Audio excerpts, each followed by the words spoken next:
According to reports in Spain, Niclas Füllkrug has emerged as a potential transfer target for Xabi Alonso and Real Madrid. Now, for some of you who perhaps don't rate Füllkrug, you may be scoffing at this transfer rumour. However, all I ask is for the next 10 minutes, you put your opinion on Füllkrug to one side. Because I think once you apply the context of the report, it makes sense. I actually think it's quite believable in that regards. But later on in the video, I'm going to have to put my opinion of Füllkrug to one side, as are those who rate Füllkrug. There's a lot of mental gymnastics to do in this video over the next 10 minutes, but hopefully you stick with me, you get where I'm coming from, and you give me your opinion on Füllkrug and the potential transfer to Real Madrid in the comments below. But if you're new to Hammer's Chat, please do subscribe. If you think you subscribe, just double check, because whenever I say that, we get about 30 to 50 new people subscribe. So perhaps there's people that, I've already subscribed, and they go, I'll just check. Oh, turns out I haven't. And also, please do drop a like on the video as well by clicking thumbs up. We could get over 1,000 likes. That would be fantastic. Thank you very much for this support. Now, let's apply the context of this report coming out of Spain last night. So Alonso is apparently looking for an experienced striker who can hold the ball up really well, who can link up well with his very attacking and very creative wingers and attacking midfielders in the side, a physical presence, but also a super sub. He's not looking for a new number 9, someone that's going to go in there and knock Mbappé out the team or anything like that. Alonso's looking for a striker who will likely be on the bench for most games. However, if the game's requiring someone to come on and either hold the ball up or to get a goal through a different style of playing, that's the type of striker they're in for. Now, there's two of the names that have been linked to and have been linked to previously before Füllkrug. And I think once you hear them, it thinks, all right, okay, maybe this is the type of striker Alonso's trying to bring to Real Madrid. So the first one is Roberto Firmino, the former Liverpool striker. 33 now, I think he is. He was one of the first names to be linked to Real Madrid once Alonso rocked up there. And he could be that centre forward that holds the ball up well. Understandable. He's very good at that. I think he was almost world class at that at Liverpool. But the other name is Budimir, the Croatian striker who currently plays for Osasuna. He scored 21 goals last season, turns 34 in the summer. And this is the context around the age profiles of these strikers. Xabi Alonso isn't looking for a superstar. He isn't looking for a Galactico to play up front for Real Madrid. He's looking for an alternative option on the bench so that if they're chasing the game or they need a goal, they can get someone in the box, someone that's going to provide that physicality that perhaps they're lacking elsewhere in the Real Madrid team. And when you think back to their team at Bayer Leverkusen, they didn't mind putting the ball in the box too, whether it be for Schick or whether it be for Boniface. They didn't mind crossing it as and when required. But when you look at the Real Madrid squad and when you watch them at the Club World Cup, they are lacking that presence in the middle of the pitch up at the other end. And I think because of that report, and when I read it and I read all the context around it, and I was reading other reports regarding what Real Madrid were looking to do and what Xabi Alonso was looking to bring to Real Madrid, Füllkrug sort of made sense. Now, for those that perhaps don't think he's a good player, may be struggling to believe this or think it's a good idea, and I'm not going to be able to convince you. I'm not going to try and convince you. That's your opinion. This is just my opinion. But when I heard all those things and read all those things, I thought, you know what, actually, Füllkrug makes sense. Füllkrug makes sense.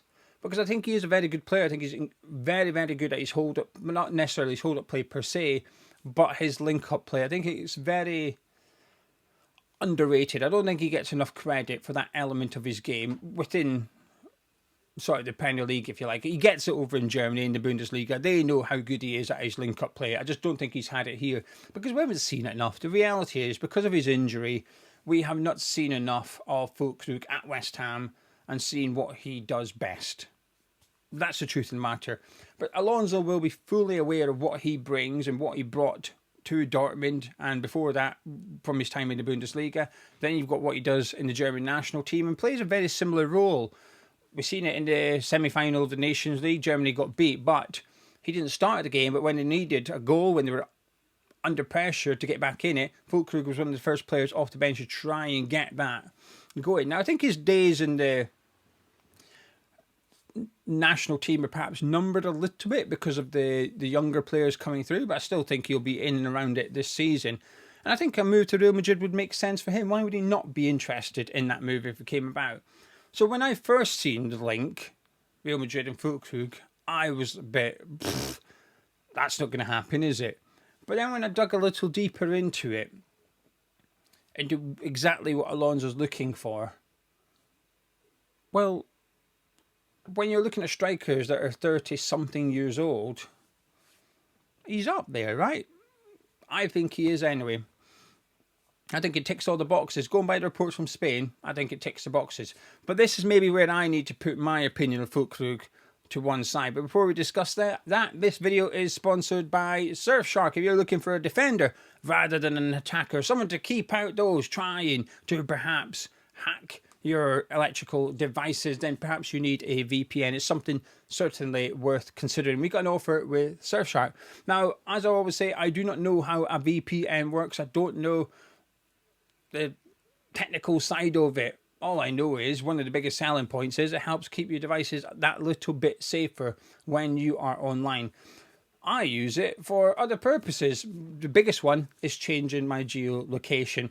So if, for example, you were abroad and you wanted to watch something back in the UK, you just change your device to being back in the UK. Your device thinks you're back in the UK, and you can access content as you would without actually being in that country. It's very, very simple to do on the Surfshark app. The options are there. It's very easy to do.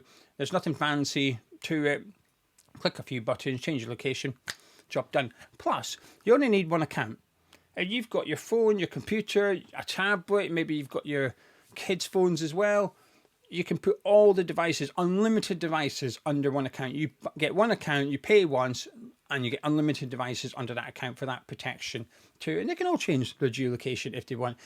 Surfshark doesn't just work on your home, so it works when you're out and about, when you connect to a public Wi-Fi as well. It is still working, it is still helping you keep your devices that little bit safer than it would be without a VPN. Now, we've got an offer for you with Surfshark, and that's 4 months free. To get the offer, go to surfshark.com/HammersChat. Links in the description below and the pinned comments as well. If you go to that URL, there's no codes. You don't require any codes or anything like that. The offer is automatically applied to your page. 4 months extra free, plus you got a 30-day money-back guarantee, and it's a 100% money-back guarantee as well. So if after 3-4 weeks you change your mind and think, actually, I don't want this, I wish I never got it, that's all right. Just go into your Surfshark account and say that you want to deactivate your account, and then you would get your full refund from Surfshark too. Anyway, links in the description below, surfshark.com/HammersChat. Right then, my opinion on Füllkrug. I rate him. You guys will know this, that have been tuning into the channel long enough will know I'm a big fan of Füllkrug. So coming into the summer transfer window, I've always been on the side of, well, we'll keep him. He will be here next season. I want to see him here next season. Plus, we've already got a lot to do. I think we're already, in my eyes, we need a right back. We certainly need at least one striker. If Emerson we need a goalkeeper. That's what we 100% need right now. Then if Emerson goes, we need a left back. If we're trying to I'm hoping we're trying to rebuild the midfield. If Kudus goes, he needs replaced. If Paqueta's found guilty, he perhaps needs replaced. I feel like there's already a lot to do in this window without moving on players who perhaps don't require moved on. So that's where I would put Kylian, Todibo, Füllkrug. A lot of people put Souček in that category as well, which is, well, maybe ideally, maybe move them on and upgrade them. However, because we've got so much to do, it might be worth just trying to reduce the workload, reduce the pressure of the transfer window, because I think it's already a tricky enough window given our financial restraints as well. So because of that, I was like, well, we'll just keep Füllkrug. We'll bring in another striker, hopefully 2. Füllkrug and 2 new guys next season. You know, a big signing and a younger signing. But that's because I really rate him. So I need to remove my Füllkrug specs here and think, what's best for West Ham? Well, if Real Madrid do come in for him, how much? That's the question, isn't it? Ultimately, how much will they be willing to pay for Füllkrug? Because when they're being linked to Budimir and Firmino, it's hard. I'm not going to apologise for this, but I look at it and think, well, clearly they're not wanting to pay a load of money. That's why they use the word experience. I want an experienced striker. Perhaps he is, but I also think, well, usually the strikers in their mid-30s, perhaps, maybe they're a bit cheaper than a striker of the same ability and style. They're in their mid-20s. They'd maybe be 4 or 5 times the price. So is it a financial thing? It's part of the reason they're going after someone like these strikers, because they won't cost that much money. You're getting a good player for a short period of time, and doesn't cost a lot of money to get the deal done. So how much would Real Madrid pay? Because I certainly wouldn't take less than 10 million. Anything less than 10 million, I would reject it straight away. The closer to 20 million, the more tempted I'm getting. I just don't see anyone paying anywhere close to 20 million for them, because it's not just the transfer fees, his wages as well. Füllkrug has spoken, and I kind of respect it actually, because a lot of players pretend they move to clubs for various different reasons, and I don't always believe them. But when Füllkrug gets when Füllkrug gets asked, I can't say it, asks, yeah, it's right, asks. When Füllkrug has been asked about his move to West Ham in the past, he doesn't sit there and go, oh, I love West Ham, I've always wanted to play for West Ham, blah, blah, blah. It's the opposite. It's like, well, the money on offer in the Premier League is a lot, so I took it. Fair enough. It doesn't bother me. I think a lot of people come to West Ham and other Premier League clubs purely for financial reasons. It's their job at the end of the day. It is their job. He's made what is the best decision for him and his family financially, and that's that. So he's apparently on 100 and something £1,000 a week at West Ham. So it's going to be an expensive signing, even if the transfer fee isn't that expensive. He's still got a couple of years to go in his contract at West Ham as well. So there's that part, because he wouldn't want, maybe he would accept a 1-year deal. I'd be surprised. So I think it comes down to how much would Real Madrid offer for him, whether or not I'd be happy or not for him to go. So I'm open to him leaving. I'm open to pretty much anyone leaving West Ham. It purely comes down to price. I think 15 million would be fair. I think that would be fair for the player you're getting. I think it'd be fair for West Ham, and it would likely be a bit of a loss. There's discrepancies in reporting over how much Füllkrug actually cost, and how much of it is guaranteed money for Dortmund, and how much of it is potential add-ons, so on and so forth. And to some extent, unfortunately, I think we've got to put that to one side a little bit and say, well, what would be a good deal for what we've got here?